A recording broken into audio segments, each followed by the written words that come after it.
Peter Englund, Permanent Secretary in the Swedish Academy. Who's the lucky one this year? The lucky one this year is a Chinese writer by the name of Mo Yan.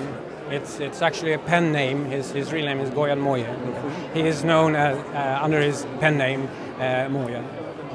Could you give me a short introduction to his life and work, please? His life is, I think, quite unusual for being a Nobel laureate. He is born in a peasant family in 1955 in the Shandong province.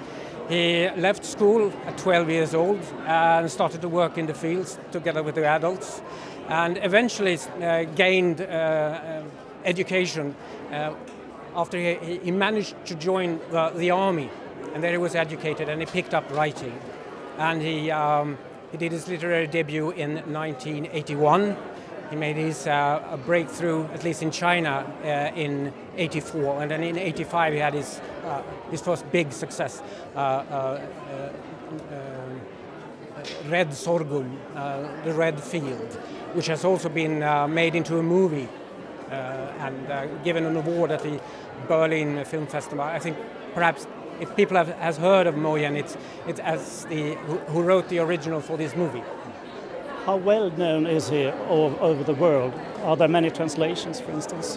I don't know how well known he is, but he is, for instance, in both Japan and France, almost his entire work has been translated, and in a very good way, I understand. He's pretty well covered in English and German and so on. I don't know about other countries now. Have you been able to talk to him today? Well, I have talked to him, not so much with him. Mr. Mo doesn't understand English or Swedish, and I don't understand Chinese.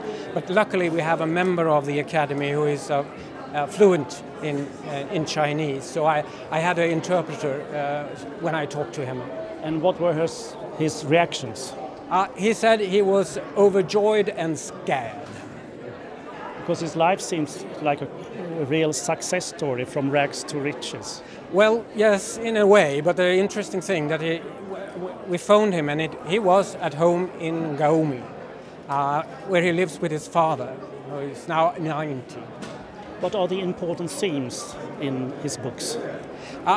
He is writing about the peasantry. He is writing mainly about life in the countryside. There is a very strong moral core in it. It's about ordinary people struggling to survive, struggling for their dignity. Many times, sometimes winning, but most of the time losing. But he's also doing it in a rather unique way. He's really, I guess, the basis for his books, they were laid as he was a child, and listen to all these Chinese folk tales. So the term magic realism has been used about his work, but I think that is sort of belittling him, because he's not someone who's just simply picked up from Garcia Marquez or something like that. He's done something that is quite unique, something very much of his own, with his supernatural going into the ordinary reality and so on. He's an extremely skillful narrator. And which book should I start with if I want to get to know his work? Well, why not start off with the Garlic Ballads? It's a novel based on a true incident in the 80s in China, because it's not just writing about history, but it's also writing about contemporary China, of course.